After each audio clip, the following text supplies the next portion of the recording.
Hello, viewers. Welcome back to our YouTube channel. Today, I'll be taking us through a story from the anthology A Silent Song and Other Stories. And today's story is Checkmate from Trinidad and Tobago by Kelvin Baldeosingh.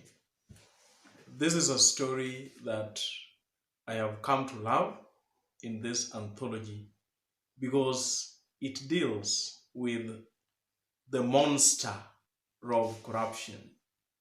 In most societies, the moral fabric is at its low. At this point in time, the young ones and the youth have been made to believe that the end justifies the means. It doesn't matter how someone gets wealthy. What matters is the wealth that arrives at the end. But as literature enthusiasts, that is where we come in. We need to produce some literature that does a lot to reawaken the giants in us, to empower us, and to let us just tell the world and share to the world that really money is not everything, and we need to tear down this wall of corruption in our societies. And this story also, to a greater extent, gives us a snapshot of how corporate companies have held hostage various governments around the world, how they have captured various states. So I really love the literature by Kelvin Baldeosingh in the story Checkmate. Let me first take us through the plot of this story, Checkmate. So this story begins when we meet a character called Sukea. Sukea has gone to the bank to deposit her check. On getting there, there is a conversation that ensues between Sukea and the teller. And from that, she has carried many checks that need to be deposited. And she realizes that one of the checks is US dollar 5 million. And that is equivalent to the Trinidad and Tobago dollars 30,242,000. She does not know that she is carrying with her the US dollar. She thought that the dollars are in Trinidad and Tobago's currency, and this is not the case. So she realizes that she has made this mistake. And this mishap is what takes us through and dissects the corporate world that Sukea finds herself in. It then occurs to us that Sukea is a corporate secretary of the life insurance company that she works with, and at the same time, she is a private accountant to the owner of the company, who is called Randall Credo. On realizing that she intended to deposit the Trinidad and Tobago's check, she now wants to see Randall Credo so that Randall Credo can get to clear things for her, and that she can get to know the reason as to why Randall Credo gave her the sum. And by the way, by the standard of this society, that is quite a lot of money. And Sukia does not really see the reason as to why she warrants that kind of check from Randall Credo, who is her boss. She goes back home and she is really keen on ensuring that she has not made a mistake with this check. Through sustained suspense, as the readers, we are made aware that Sukia has really found out where the mishap might have been occasioned. But to bring about the interest, to sustain the interest of the reader, the writer of this story keeps us guessing on what that is. And the mishap or the mistake that might have taken place only comes out towards the end of the story, when finally, through dialogue, Randall Credo gets an appointment with Sukia at around 1:30 p.m. This is where it occurs that Randall Credo has been forging his own signatures, and that there was a methanol plant that we come to realize was sold to a Chinese firm. And it was signed by Randall Credo, the owner of the company, as well as Sukia. This is where Sukia realizes that the valuation that was done by Randall Credo undervalued the shares by around 50%. And that is the reason why there has been a huge kickback from the Chinese company.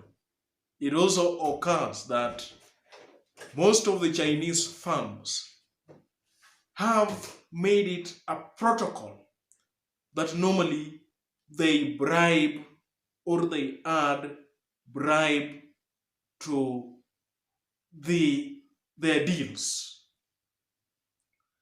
So that is generally the plot of the story, The Checkmate by Kelvin Baldeosingh. The story ends when the hunter finally gets to be hunted. Randall Credo seems to have been very shrewd in the way he manages business. He has realized that the company is being bankrupt or is going to be bankrupt in just a few months.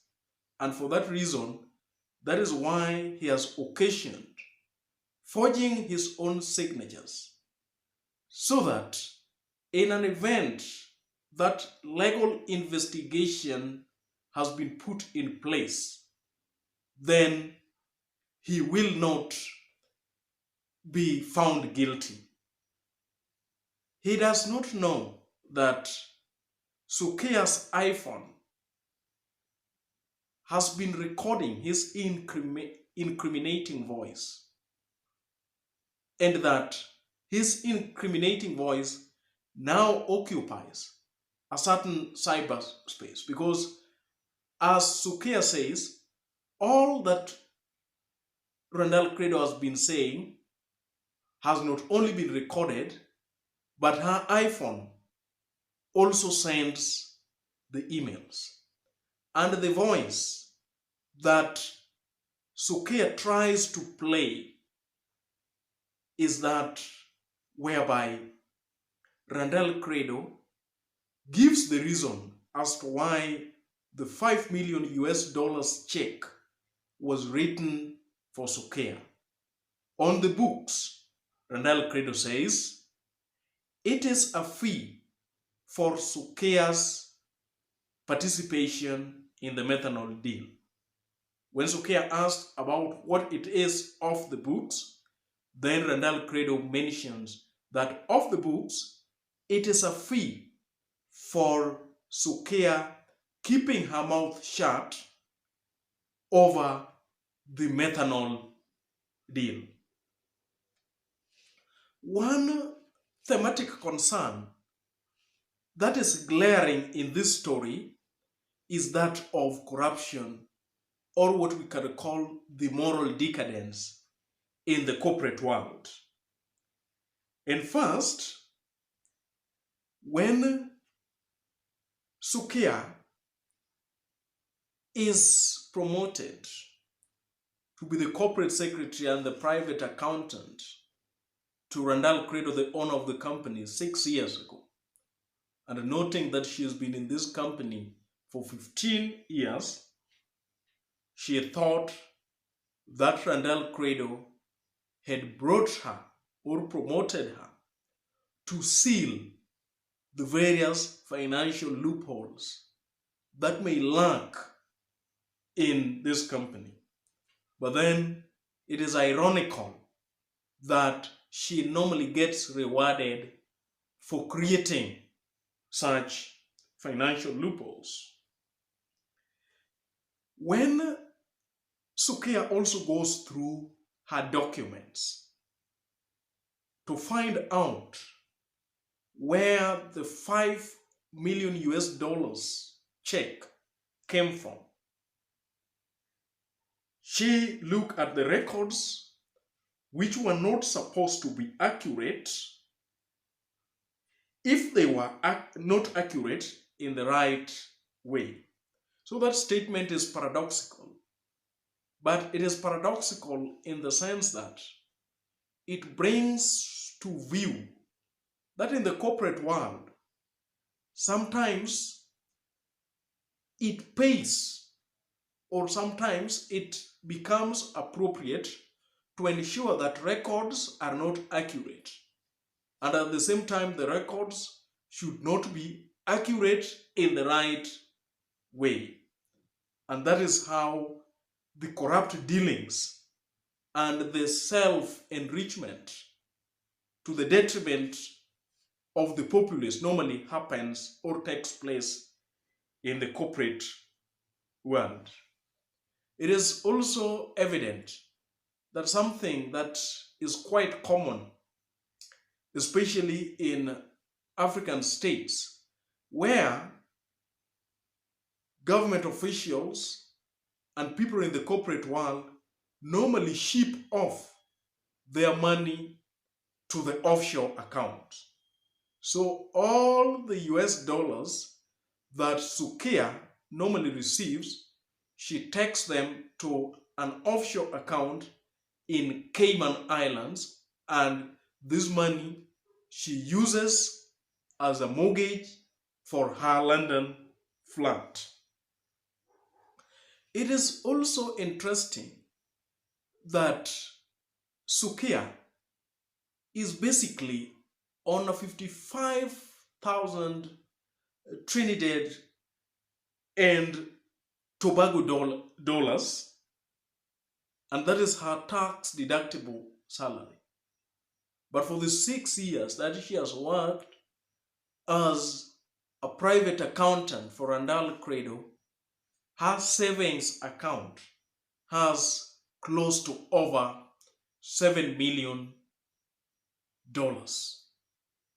So then that is the reason as to why Sukea, unlike the 1% of the wealthy in Trinidad and Tobago, where she belongs, she does not normally do her dealings with the bank manager, because she believes that the bank manager will be in a position to make some educated guesses and to really dispute the issue that a corporate secretary who is on a $55,000 tax deductible salary is able to, in 6 years, have over $7 million in her account as savings. Again, there is a secretary who Sukia calls to open a slot of appointment with Randall Credo, and her name is Margaret. She has been carried again and again with Randall Credo, even before Randall Credo got to a position of owning the company. And it is quite interesting that the only skill that she has is that of typing. Despite having no formal education, she has a larger office space. Again, we also realize that she is not educated as the others, but then she has a higher pay compared to even the managers in this corporation. And Randall Credo has given her such privileges because she knows his private dealings.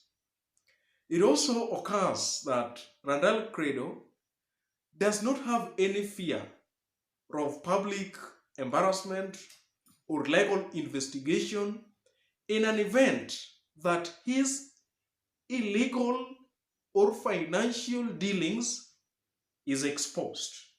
Why? All politicians during the campaign period troop to his company for the campaign funding. They also come to him for their pet projects. Apart from that, they also require money for their personal accounts. Based on this, it seems that Randall Credo has captured the state through the politicians.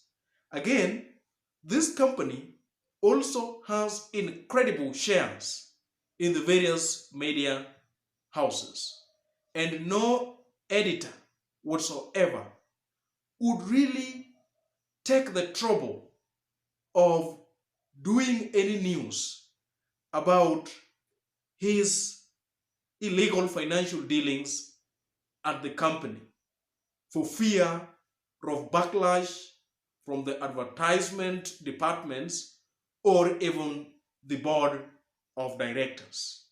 And this is also what is holding most of the African states hostage, because the state is intimidated and blackmailed by the various corporate societies and various companies. They fund your campaigns. On funding your campaigns, it is as if they are going to blackmail you to give them contracts to do as they wish, and there is no legal action that can be taken against such entities.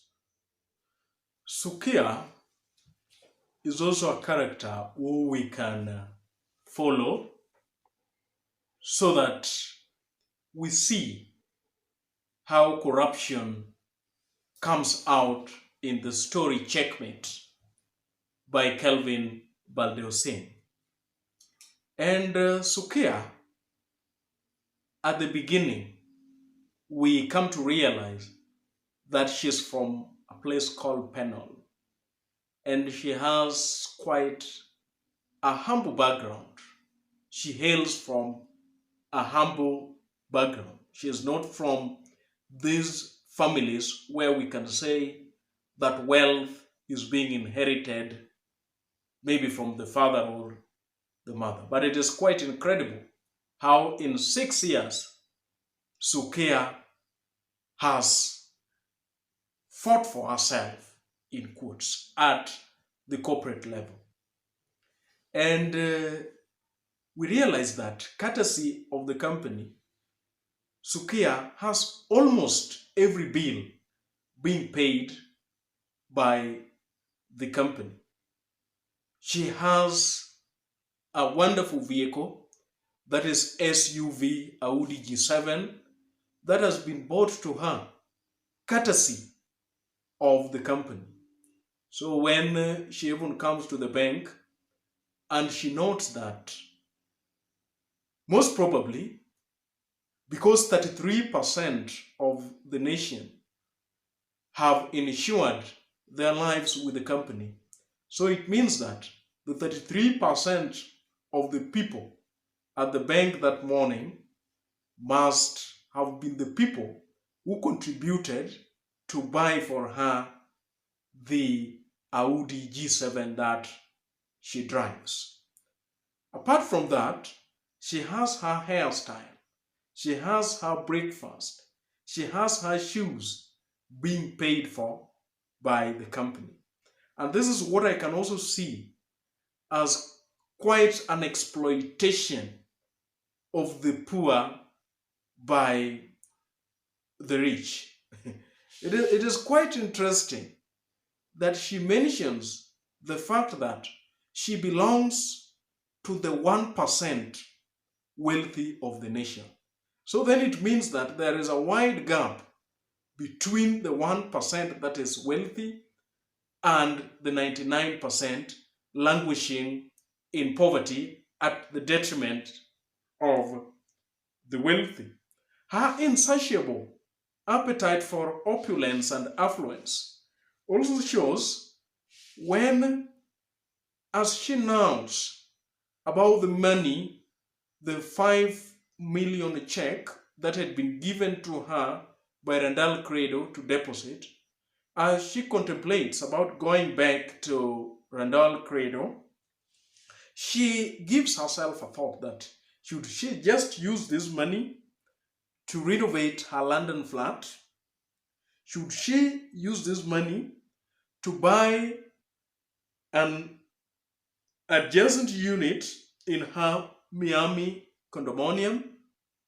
Or should she just convert the Miami condominium place into a 3-bedroom place? Or maybe just for 14 million Trinidad and Tobago dollars, could she just buy a 6-bedroom house with a swimming pool and a gazebo? So then it is quite interesting to see the kind of appetite that a lady who has made it at the top of her career still has. Her greed for more, her desire for abundance still would not let her have that kind of tranquil atmosphere that we normally expect the rich to have.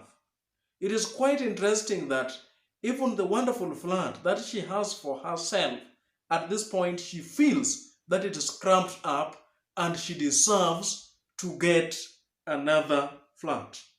Sukia is someone who is at the top of her ladder, and this one we can see when she gets into the bank, and women seem to be looking at her, maybe envious of her position in her corporate world.